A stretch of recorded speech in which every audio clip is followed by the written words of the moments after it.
Welcome to Notes from the New Heaven. Join me, Reverend Sage Cole, founder of the Helen Keller Spiritual Life Collaborative, each week as I share different doctrinal truths of the new church that ground my life, that inspired the life of the great Helen Keller, and that create a portal for the new life that so many of us long for. This week, Heaven and Hell. I want to talk about heaven and hell from the most practical perspective possible. First off, we have to clear out of the way any idea that heaven and hell are places of reward and punishment, that God is some big booming authority figure in the sky that is watching what we do and giving us rewards for good behavior and punishments for bad. God is not Santa Claus. When I talk about heaven and hell, and when we think about heaven and hell in the new church, really it's an invitation to consider the different experiences that we are able to have while we are having this human journey. And I'm guessing that when I say the word heaven and I say the word hell, that you can think of times in your life when you have experienced both. They really represent two sides of a powerful polarity that we as human beings are given full freedom to experience. On the one side, we have heaven, a feeling of deep connection to all that is, a sense of belonging, a sense that what we are is intricately connected to everything else, where everything we have to offer is received and everything we need is offered. This is that experience of being one with the universe. And heaven is like that. Heaven is the free exchange of life where everything fits together. It's the epitome of wholeness. And when Swedenborg experienced heaven in the spiritual world, he described beautiful portraits of that wholeness. Angels working together in different communities, living, loving, caring. And that's the ideal state. And it's the state that is most real under the surface of all things. And yet, when we come into these human bodies, we are given the freedom to experience something very different. It's quite interesting, but Emanuel Swedenborg specifically states that it's human beings that create hell. That before human consciousness emerged, hell was not a thing. Life was just life, expressing itself in balance, in equilibrium, and changing forms.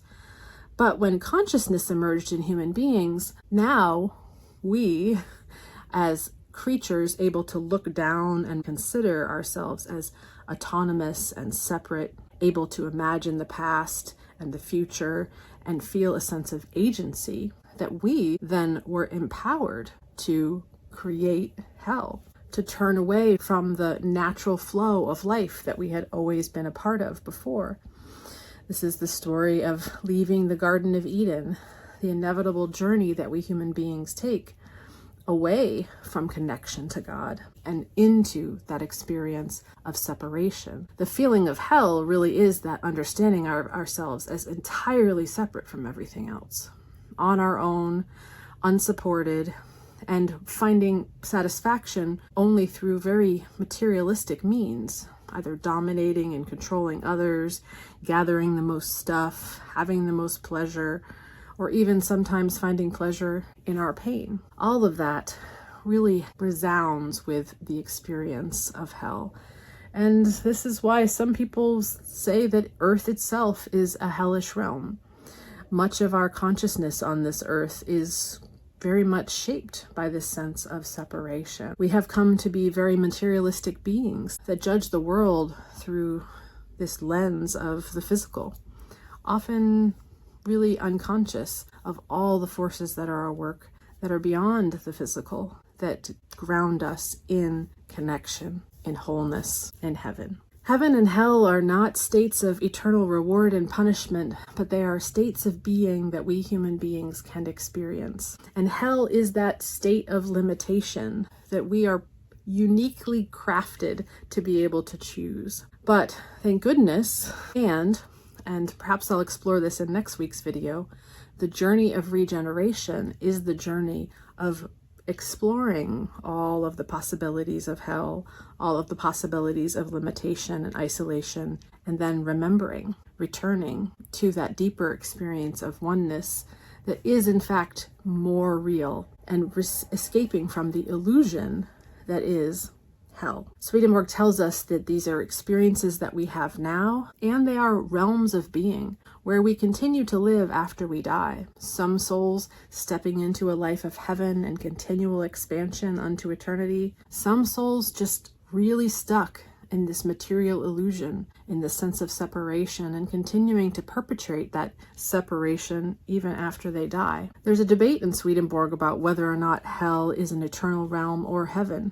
What he does say is that the more and more we move in one direction or the other, the more energy and life respond to that movement. So the more into heaven we get, the more angels we're attracted to, the more positive experiences continue to build, and vice versa.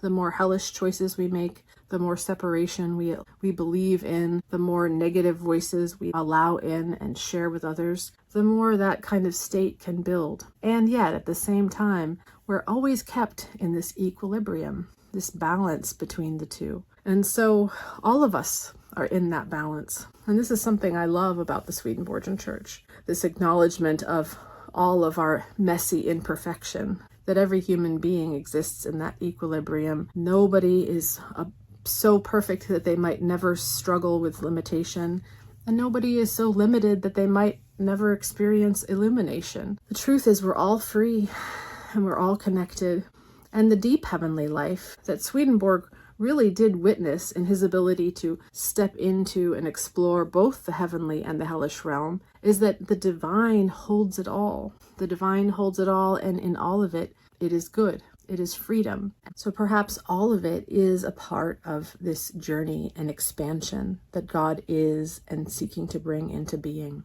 And that as difficult as this life can be with all of the hellish experiences that so many of us are privy to and that sometimes seem to be the only story in town, that all of them are giving the chance to see what we don't want to choose anymore. And the divine forces are continuing to support us to choose differently next time. I find this helpful in my life, to understand that these influences are always around, to not beat myself up too much if I'm in a hard place, and to just remember that all experiences are of use. So wherever you are on the journey, whatever you're experiencing right now, whether you're in a time of heavenly expansion, whether you're in a time of limitation and struggle, know that there is goodness in it, and that you have the freedom to choose every day a little bit more the life of heaven.